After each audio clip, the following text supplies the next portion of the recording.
We are speaking about something very, very topical today. It was on Radio 4 this morning, and we have got two experts in the field to join us. From Globalization Partners, I am delighted that we are joined by Nick Adams, who's the Vice President of EMEA. He has extensive background experience in working with leadership across global organizations to build their businesses. And with Janna Vidal, also from Globalization Partners. She is a HR business partner dealing with Central, Southern and Eastern Europe. She has particular specialization in France, has worked in Russia, and she is particularly keen to ensure that people are trained. So as the Richard Branson quote is, and it features on her LinkedIn, it's her ethos. You want to train people so well that they could leave, but you want to treat them so well that they don't want to. So we're going to open today's discussion with our two experts. We're delighted to have them. And to kick off, we're going to commence with a poll. So we'd like to know about your policy, your current policy of your company on working remotely. Do you allow everyone to work remotely? Will everyone be working from the office? Or do you use a mix of remote and office working, what we're calling the hybrid model? So if you could please let us have your view. Are you working remotely from the office or with a remote and office work mix?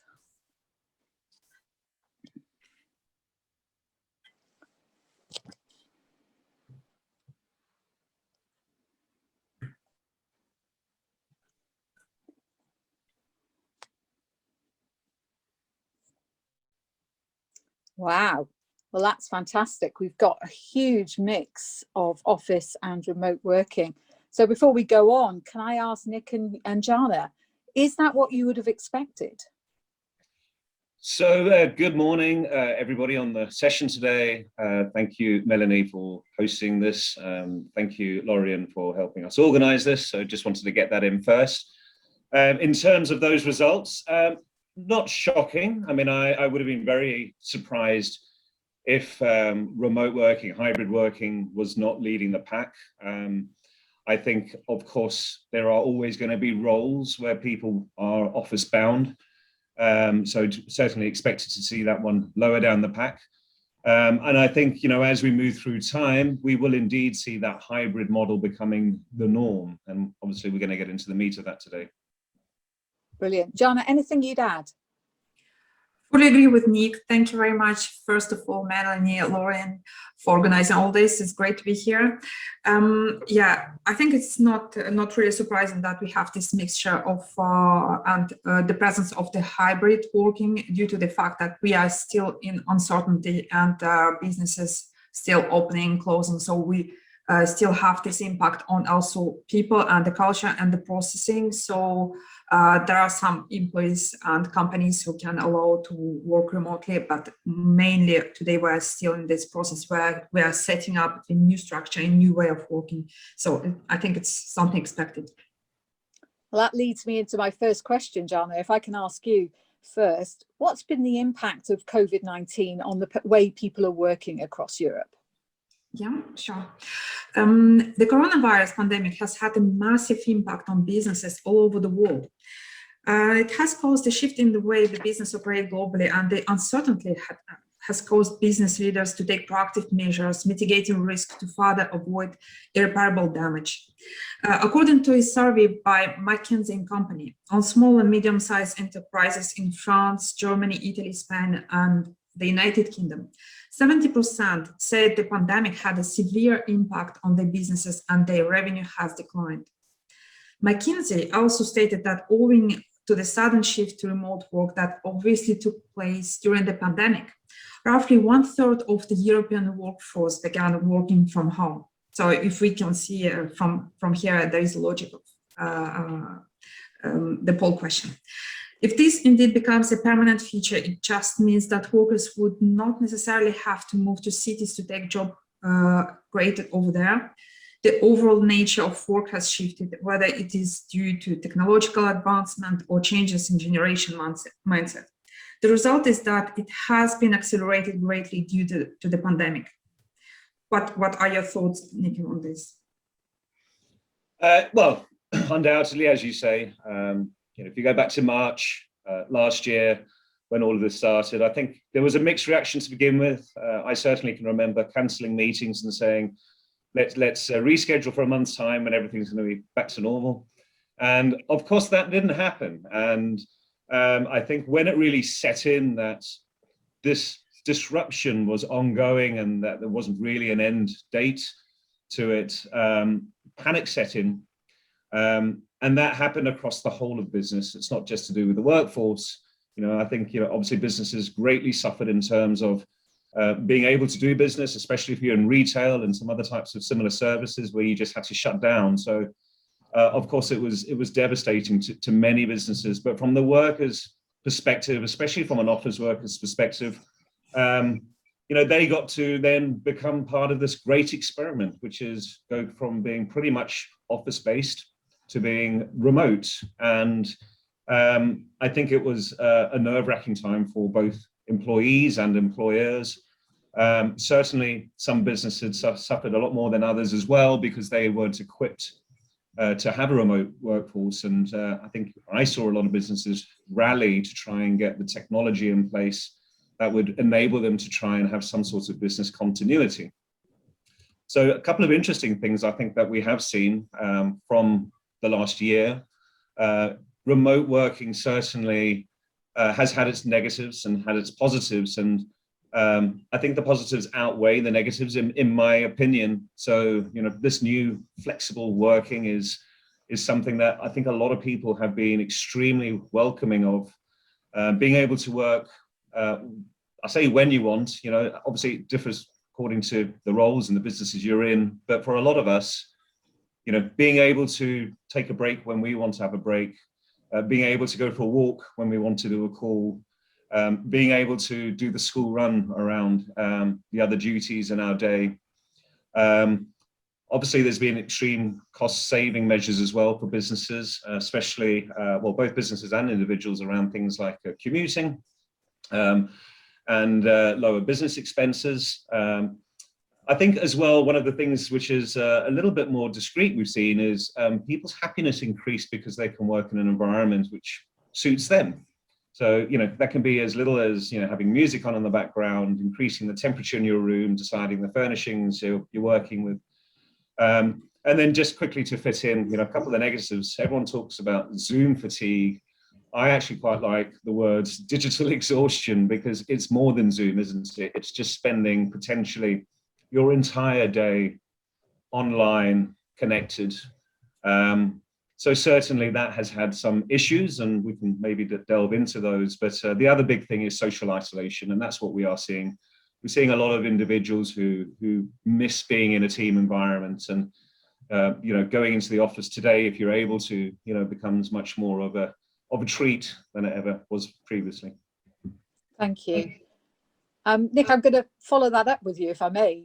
Will hybrid working, will that be the next disruption of the workforce? Will that become the norm? Yes, it will be. And I think there are quite a few businesses that have already made it very clear their intentions to embrace this new style of working. You've had companies like Twitter who have actually embraced remote working totally. So they will, of course, have some physical environments, but they will allow their staff to work from home as much as possible. And then you have others like Microsoft who are saying that at least 50% of your time you can be remote, and then 50% of the time, hopefully, in more of a team environment. I think a lot of companies are still trying to figure out exactly where they want the line to be drawn. And that, I know we're going to dive into that a little bit more because there's different types and styles of hybrid working. I think what's extremely important is nearly every survey that's been conducted of workers, there's been 70% or higher demand from workers to embrace either full remote working or certainly a hybrid model. So I think the mass have spoken, they've said what they want to do. I think companies, in order to retain their workforce and be an attractive employer, have to listen to that. Janna, maybe you could add some input. Yeah, thank you. We also have information from the CFO Research of Industry Drive, and Globalization Partners conducted a survey in February 2021. pulling senior finance executive at companies in Northern America, APAC, and the EMEA region. The highest percentage of companies predicted to operate with remote hybrid workforce model in the next 12 to 18 months. And in the EMEA region, this percentage was 79%. So it's quite high. There are many advantages of the hybrid model of work, as Nick already mentioned. So companies have a great access to talent. So we are more flexible in terms of selecting people with different skill sets globally. Increased productivity for employees working in smaller teams, in a better connection in the more structured projects. More flexibility, as we know, flexible working allows us, as just Nick mentioned, understand where we want to have breaks, if we want to have more flexible start time, end time, and working time overall, and overall improved employee experience. And I think today there is also additional aspect that is important, that the companies in this time and period of uncertainty, the companies, the employer, they play a really big role in people's life, where we provide this structure and the way that people can follow and believe in something. So the companies represent the future and structured way for employees to live and to believe in. So kind of a strategy to believe in the future. A hybrid work model allows for better collaboration and working relationship to be developed. Employees can get the best of both worlds. So the benefits of collaboration and in-person meetings, and as well this flexibility to work remotely and saving time on traveling to the office, etc., etc. There is a report by the Boston Consulting Group showed that more than half of the managers believe their teams are even more productive working remotely. However, as we already speak about this, working remotely may not be an option for all employees due to the lack of dedicated workspace for the companies, for the offices, or for home working interruption due to the children being at home, etc., etc. So in-office setup allow such employees to maximize productivity while on premises and keep the concentration focused. So we really need to understand whether there is a possibility for the companies to adapt to this reality and what can be offered as a hybrid work. Thanks both. Janna, if I can come back to you on that. So things might not be so easy for all businesses to execute. Can you touch on the difficulties that you see with the hybrid model? Yes, sure. There are some common downsides associated with remote working.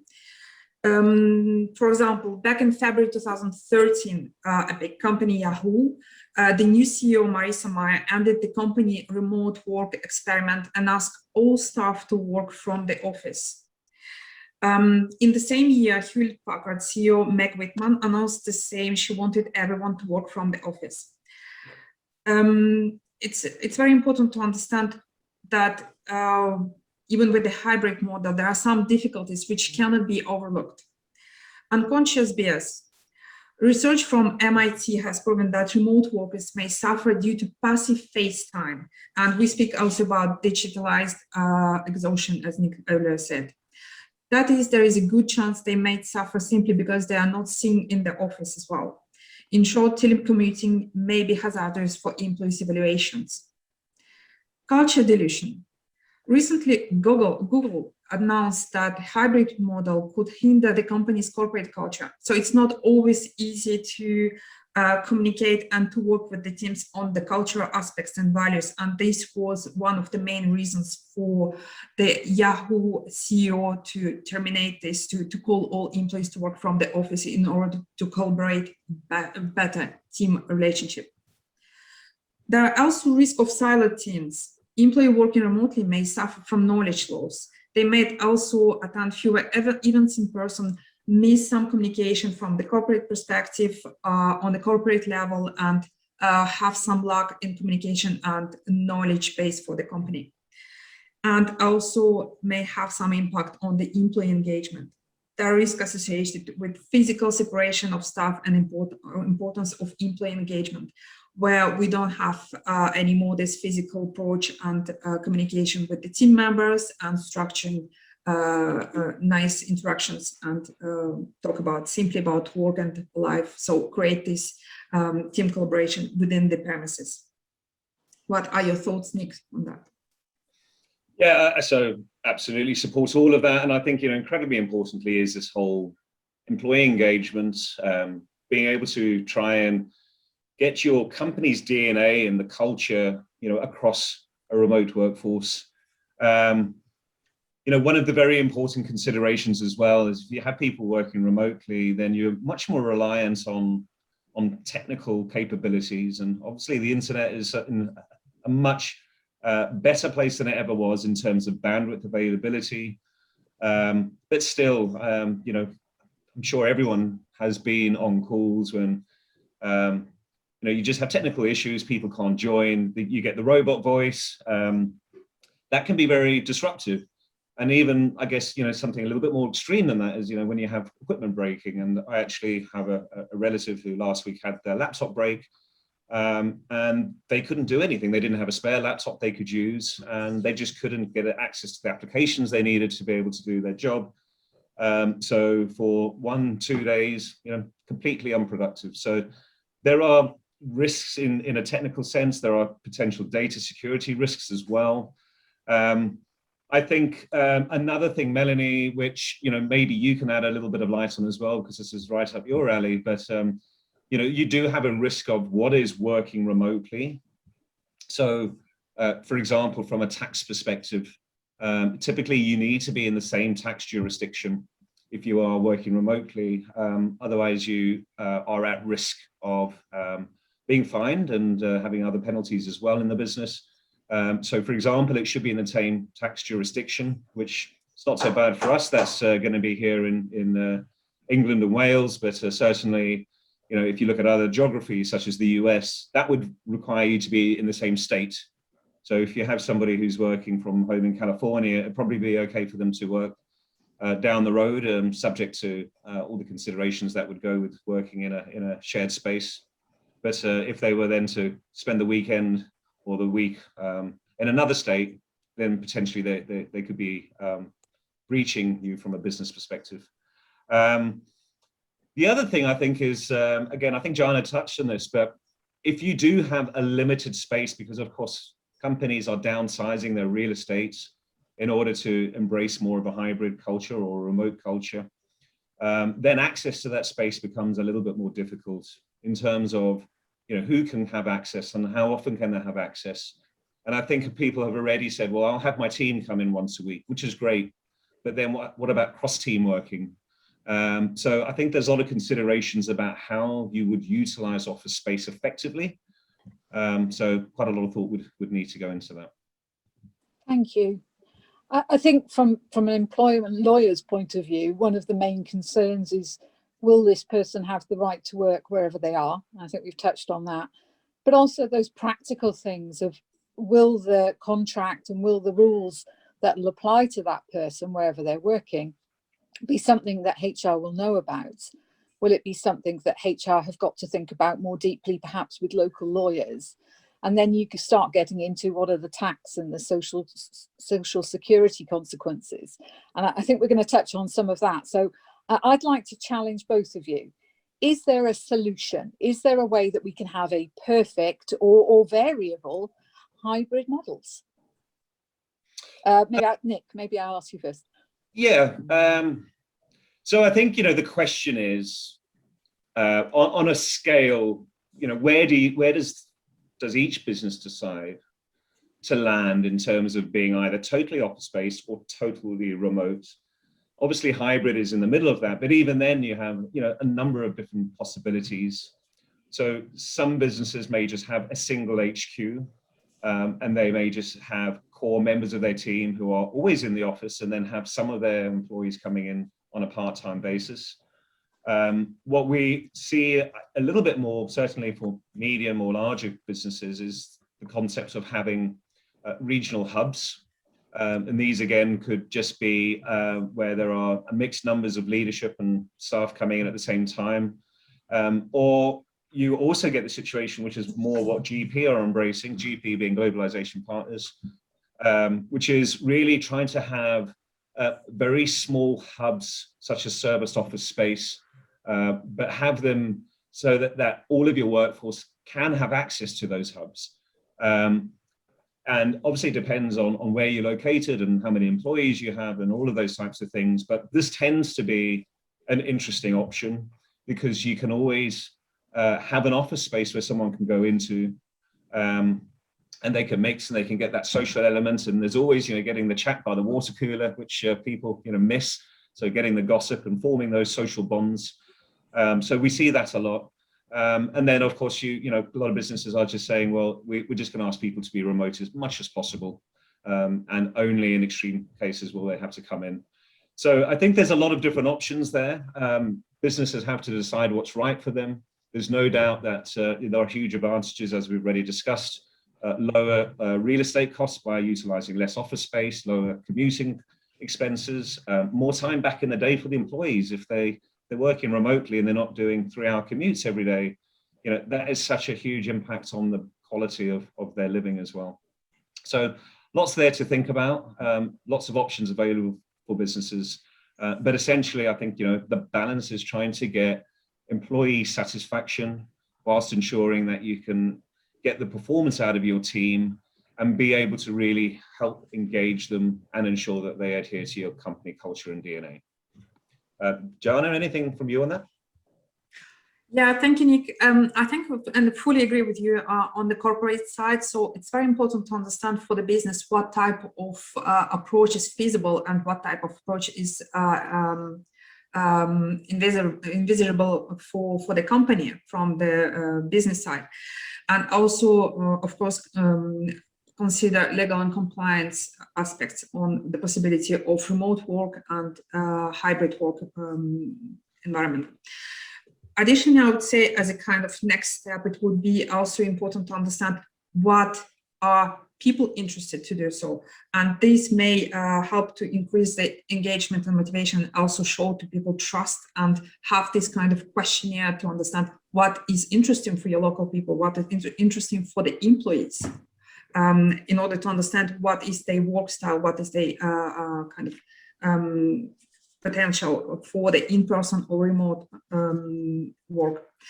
And also, I think it's very important to understand that during all this time, the role of the HR teams become really strategic. And we need to ensure that through all these changes, it's very important to understand that the managers and people leaders, they are trained and capable to approach these various aspects, working remotely or working in person or working through the hybrid model where they can still manage and motivate and engage their teams in order to get the best input from everyone. So it's very, very complex approach. And I think there are huge possibilities and really interesting way to approach this in order to create a nice environment for people to work with and for the companies to provide these benefits for the teams. Janna, you've talked there about the need for HRs to change and be really strategic in that.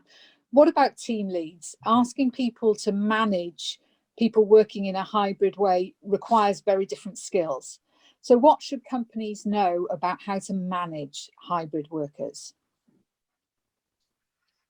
I think from my side, it's very important to understand that we have to be emotionally connected with the people, with the employees.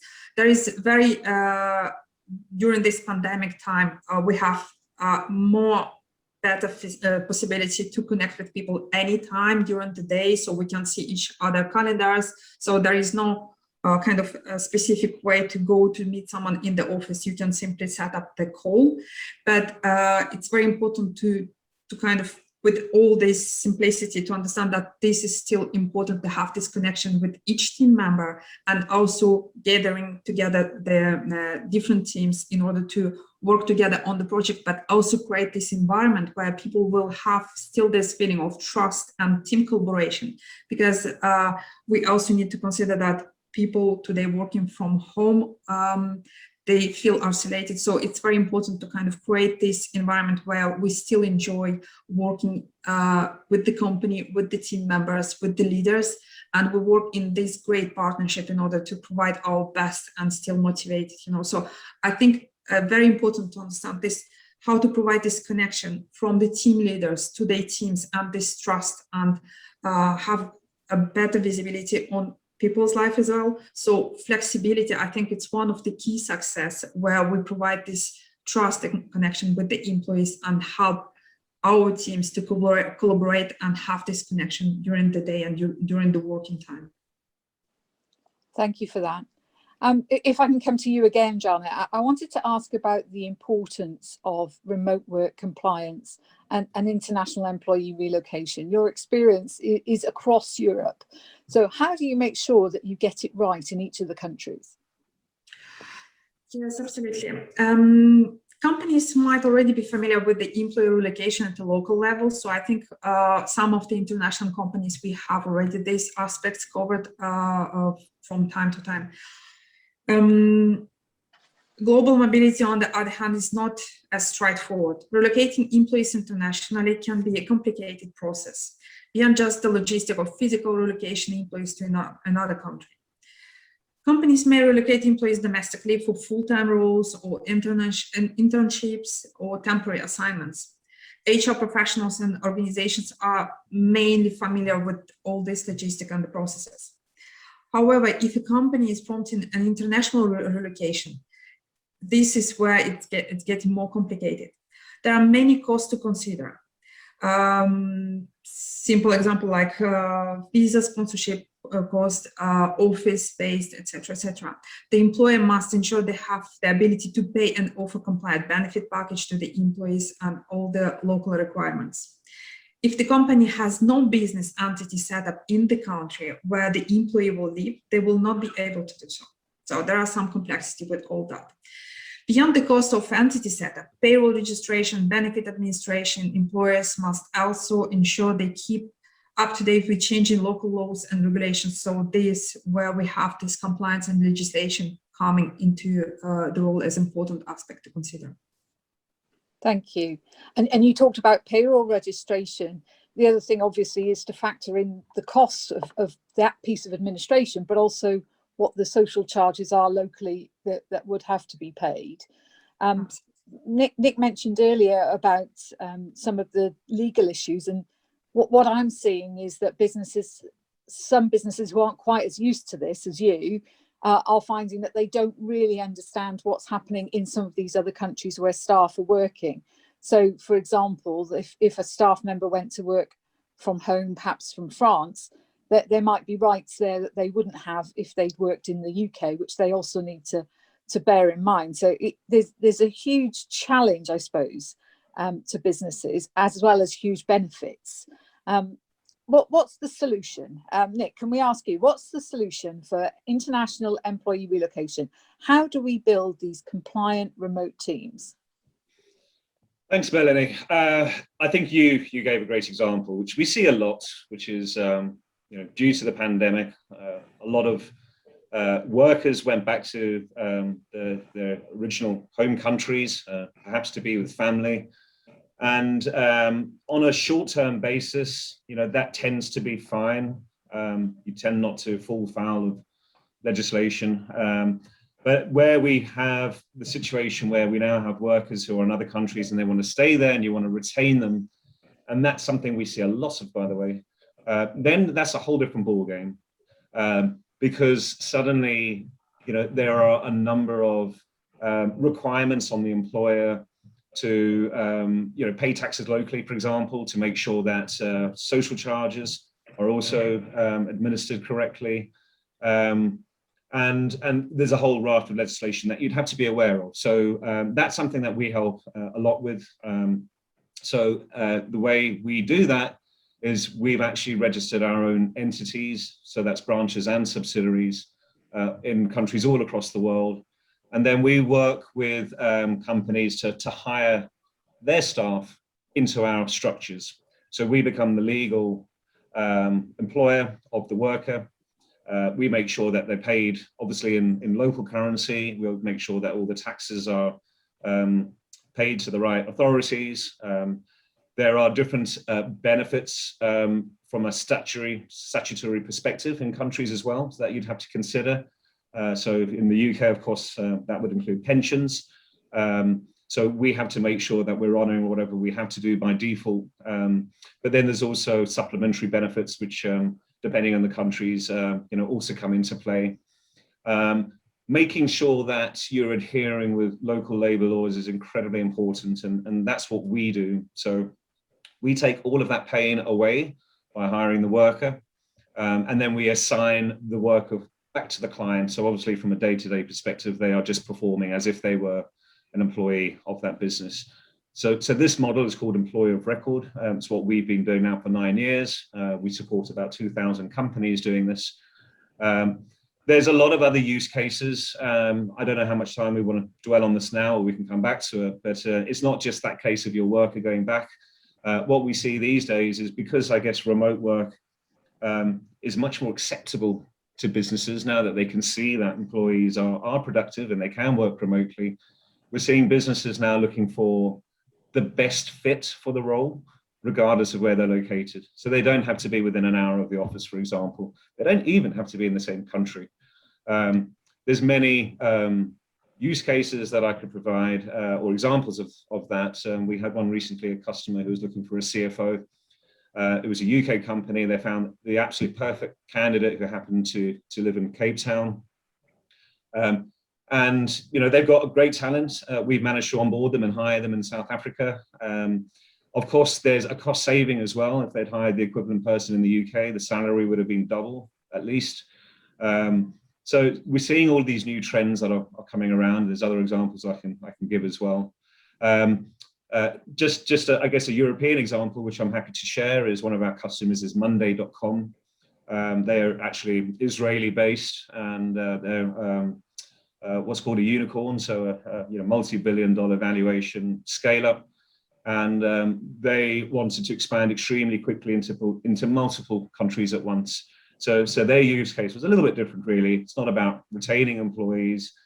It's more about high growth. If you have great funding and you want to grow into new markets quickly, again, you don't really want to have to go through the pain of learning all about that market and setting up an entity, which can take up to 2 years in some cases. So we help Monday.com. We've hired workers for them in Brazil, in Canada, and across Europe.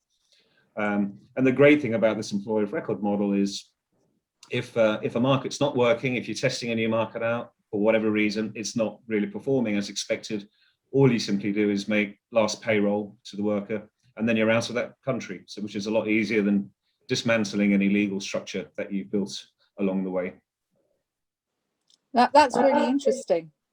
I just wanted to ask, in the employer of record model, do you then act as the disciplining body, and do you take on the management of the day-to-day of that individual? How does that work?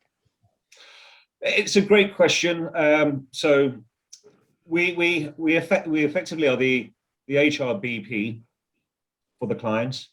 A lot of the examples of where we help customers, it would be employing workers for them who don't speak English. They're in a completely different time zone. They have a very different working culture.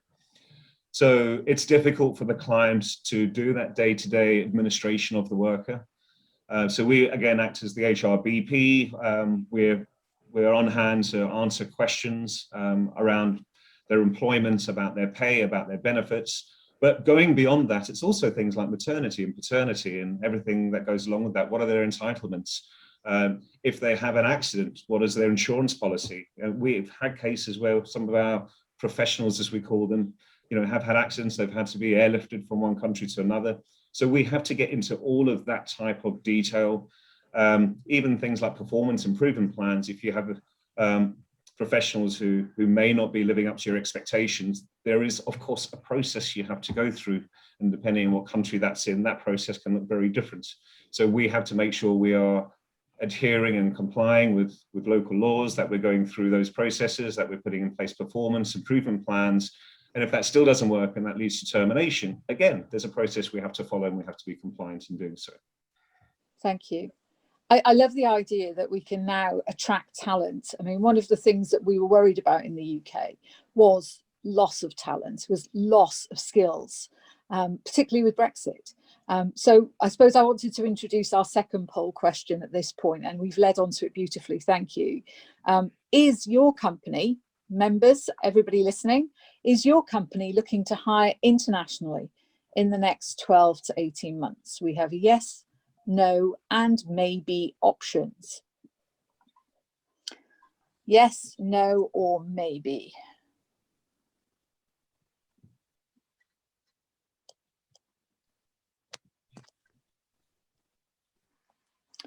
Okay, whilst we're waiting for the results of that, I perhaps wanted to just pick your brain a little bit more. Oh, wow, that's fairly even.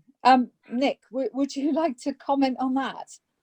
Yeah, I expected to see yes on the top, but I actually thought it would be above 50%. So a little bit lower than I would have thought. And the reason I say that is I think businesses now are thinking about how to operate in the new normal. You know, we see businesses obviously beginning to really embrace this way of building up teams who may be based in different countries as well. So I think the survey that we did, which was a similar question, we asked CFOs if they were considering over the next 12 to 18 months to expand internationally. I think it was over 65% yes. So that was really the basis I was expecting to see. But in terms of having that yes as number one, absolutely. I'm going to open the floor to Q&A in a couple of minutes, but I did just want to pick your brain one last time, and it's a question for you or Janna, but are we now in that period where we are picking up to the brave future, or are we still treading water a little bit? What do you see as the trend in the people that you're working with?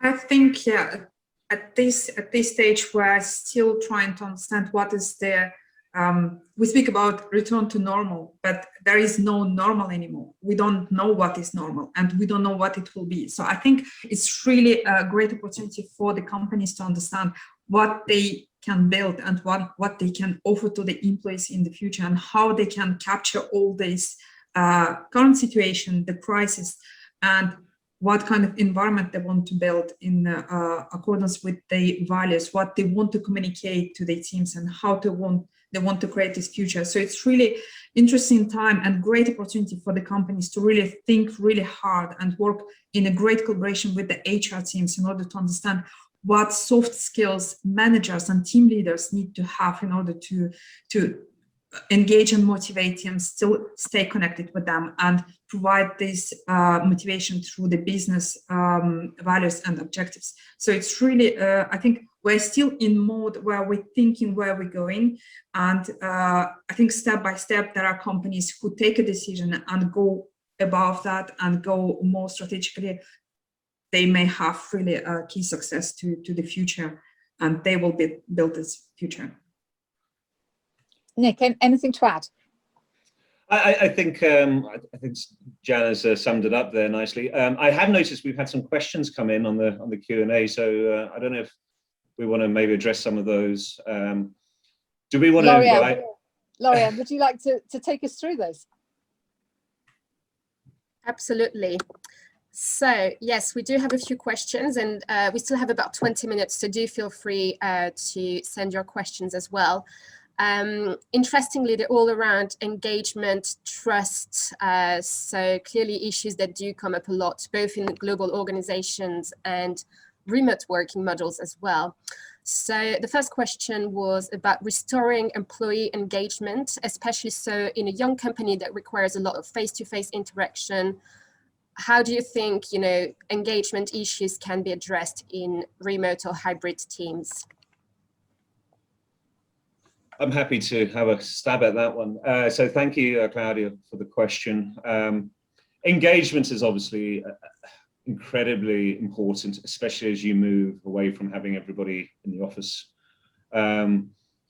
There are different ways to do it. I can't say what the best way is, but maybe I can give you an example of how we do this at GP. And coincidentally, we had remote teams before the pandemic ever started. Our business model was that we have HR specialists all over the world. So I think we have 70% of our staff who are distributed in 44 countries. And a lot of situations that can be one person in a country. So we have one person in Tokyo, for example, who's servicing our Japanese customers. And so we faced this for quite some time, which is, how do we get these remote workers who don't see another person face to face, maybe once a year at a team meeting, but otherwise, they are alone. For us, what we do is first of all, we try to ensure that we have a whole raft of programs that are outside of the day-to-day work. So we have wellness programs where obviously they're all optional. We don't want to ever force anybody to do these, but we want individuals to be able to sign up and come along and be part of different groups. And that can be, an interest group. It could be a health group. It could be meditation. We assign buddies to people as well, especially when they start. So when we have a new starter, they always get a buddy, and that's always going to be a peer of theirs. It's never going to be somebody who's senior. And that will be somebody who can really give them that sort of day-to-day support that they miss by being remote. I think just generally as a business, even going back to your onboarding, make sure that, people have what they need when they need it. Make sure meetings are scheduled so that it's at a convenient time. Quite often with global teams, there can be somebody who's in a different time zone. I have this right now. I'm doing a manager mentoring program here at GP. One of my team members is in Singapore. I have a couple in Europe. I have a couple in North America, some in Mexico. And there's always, somebody who's going to find it very awkward. So I think it's really important to cater for each individual, be cognizant and aware, that they do have their own culture, they do have their own time zones. So I think there's a whole raft of things, and employee rewarding as well. We send out gifts to employees. They don't have to have really done anything to have earned it. We just want an occasional thank you. We send a lunch voucher. Just, being mindful, being respectful, and having quite a flat company structure as well, where you're more of a family, you're more friendly. That also, I think, leads to greater engagement. Janna, I don't know if you want to add anything onto that.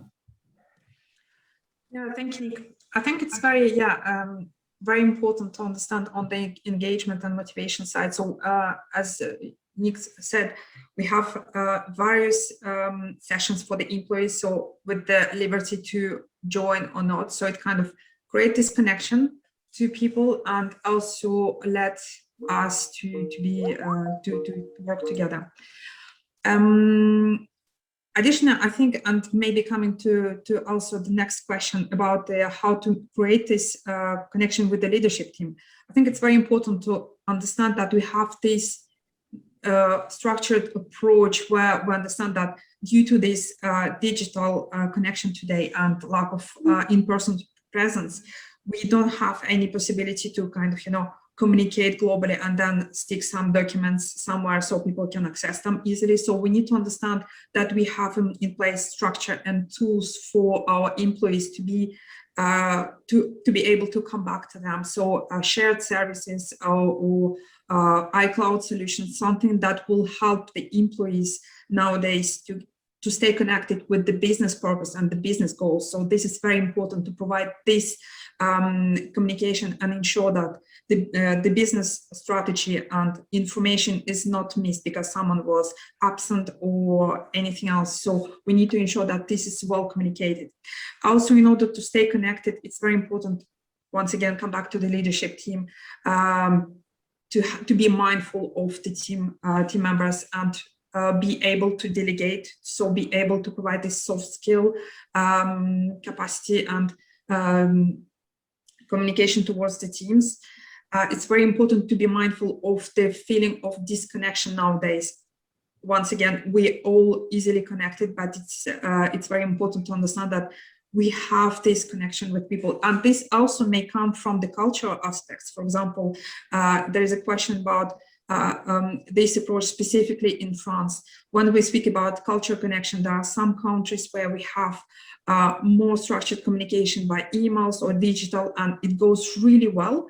When some other countries, even during the previous time, we know that the real life in-person connection is very important. To see people is very important. To have lunch is very important in order to build bonds and to build this connection. So we cannot reproduce it digitally, but we can still be mindful and create some activities like this in order to stay connected with our team members. And from all that activities, I do strongly believe that trust between the team members will come, because you cannot just say something, trust me, but you can create some activities that will guide these people, will guide our teams and will guide our team members to trust the leaders, because they know that their interest and mindfulness is genuine.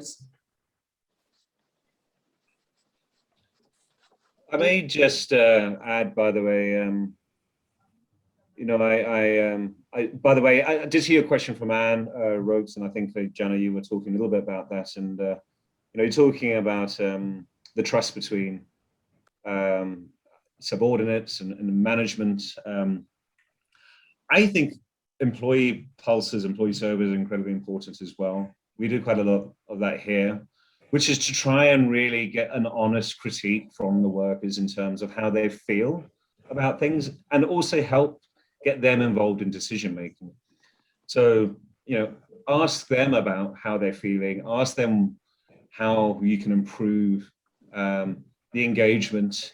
When you're looking at things like hybrid models, you know, ask them how often they want to come to an office and what they want to do when they get together. You know, I think a lot of people find that they are missing a social bond. So here in London, we're actually just starting to get together as a team again next week for the first time for over a year. And we want to try and have you know, some social element to getting together. We don't want it to just be work. I mean, it will be nice to work close to somebody again. I've certainly missed that.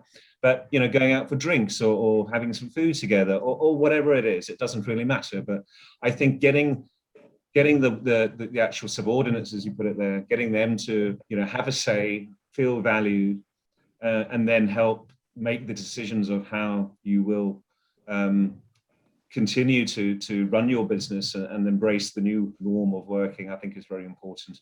I did notice you also put there, especially in France. I probably can't help you, especially with France. I'm sorry about that. But Janna, I know that's more your area, if there's anything further you want to add.